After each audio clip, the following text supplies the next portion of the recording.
दोस्तों, क्या आप जानते हैं वो कौन सा अमल है जो इंसान को मौत के बाद भी वो मुकाम दिला देता है जो ज़िंदगी में नामुमकिन नज़र आता है। क्या आपने कभी सोचा है कि अल्लाह के घर की हाज़िरी सिर्फ जहाज़ के टिकट या वीज़े पर मुनहसर है, या इसके पीछे कोई और राज के प्लेटफॉर्म से छुपा हुआ है। आज मैं घर का एक ऐसा सच्चा और ईमान अफरोज़ वाक़या सुनाऊंगी जिसे सुनकर आपकी रूह कांप जाएगी और आंखें भीग जाएंगी। ये कहानी मेरे वाला साहब की है, जिनका हज पर जाने से महज एक दिन पहले इंतकाल हो गया। लेकिन फिर जो हुआ वो किसी मोजज़े से कम नहीं था। अस्सलाम वालेकुम रहमतुल्लाहि व बरकातुहू। मेरे प्यारे दोस्तों, मैं उम्मीद करती हूँ कि आप सब खैर व आफियत से होंगे। आज मैं आपके साथ अपनी ज़िंदगी का सबसे जज्बाती किस्सा शेयर करने जा रही हूँ। दोस्तों, आगे बढ़ने से पहले मेरा आपसे एक सवाल है, क्या आपने अल्लाह की रहमत पर इतना पुख्ता यकीन है कि आपको लगे कि बाज़ाहिर रास्ता बंद है लेकिन अल्लाह इसे खोल देगा? कमेंट्स में जी हाँ लिखकर बताएं या अपना कोई तजर्बा शेयर करें। दोस्तों, ये 2011 की बात है। मेरे वालिद एक तवील अरसे से हेपाटाइटिस के मरीज़ थे। इनकी सेहत दिन ब दिन गिरती जा रही थी, लेकिन इनकी आंखों में एक ही ख्वाब था, मक्का और मदीना की गलियों को देखना।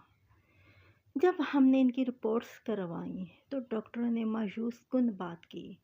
रिपोर्टें इतनी ख़राब थी कि सफ़र नामुमकिन लग रहा था। दोस्तों, यहाँ से अल्लाह की कुदरत शुरू हुई। मेरी अम्मी और बहनें हिम्मत नहीं हारी। उन्होंने एक ख़ास नीयत के साथ सूरह बकरा की तिलावत शुरू कर दी। दोस्तों, क्या आप जानते हैं सूरह बकरा की तिलावत से घर में बरकत इतनी आती है कि नामुमकिन काम मुमकिन हो जाते हैं। कई दिन और कई रातें तिलावत में गुजरी और फिर जब दोबारा टेस्ट हुए तो डॉक्टर हैरान रह गए। अल्लाह ने वाला साहब को हज के लिए फ़िट करार दे दिया था। सुभान अल्लाह। वाला साहब की खुशी का कोई ठिकाना ना था। अब वो दिन करीब था जब उन्हें हाजी कैंप जाना था। दिनों बाद वाले साहब मेरे अब्बू के अंदर एक अजीब तब्दीली आई। वो आजिज़ी की तस्वीर बन गए थे।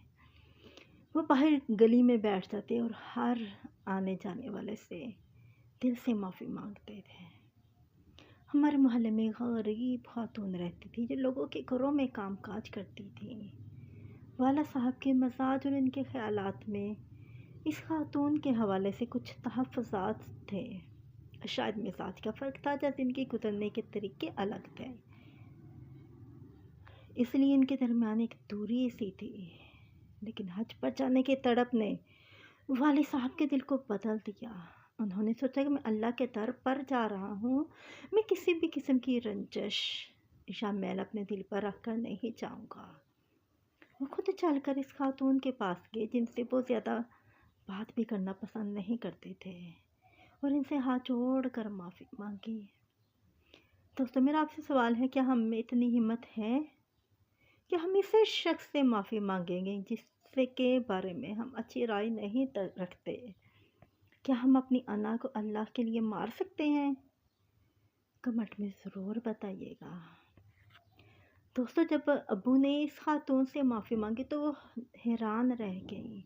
उन्होंने कहा, भाई, मैं तो आपसे उम्र में बहुत बड़ी हूँ और मैं तो आपके घरों में ही काम करके यहाँ तक पहुँची हूँ। आप मुझसे क्यों माफ़ी मांग रहे हैं? वाले साहब ने मुस्कुरा कर बड़ाई हुई आवाज़ में कहा, अब्बा, मैं अल्लाह के घर जा रहा हूँ। मैं चाहता हूँ कि ज़मीन पर कोई भी इंसान ऐसा ना हो जिसके दिल में मेरी तरफ से कोई शिकायत हो। इस खातून की आंखों में आंसू आ गए। उन्होंने वाले साहब को, मेरे अब्बू को ढेरों ढेर दुआएं दी। ये वो लम्हा था जब शायद आसमान पर इनकी हाज़िरी कबूल हो चुकी थी। दोस्तों, रवानगी से एक दिन पहले जब घर में पैकिंग मुकम्मल थी, खुशियाँ अरूज पर थी, वाला साहब का वक्ते रुखसत आ गया। उनका इंतकाल हो गया। और हम सब सदमे में डूब गए कि हाय इनका हज का अरमान अधूरा रह गया। लेकिन अल्लाह की शान देखिए, अगले ही दिन वो गरीब खातून जिनसे वाला साहब ने माफ़ी मांगी थी हाँफते कांपते हमारे घर आई और एक ऐसा ख्वाब सुनाया जिसने हमारे आंसू पहुँच दिए।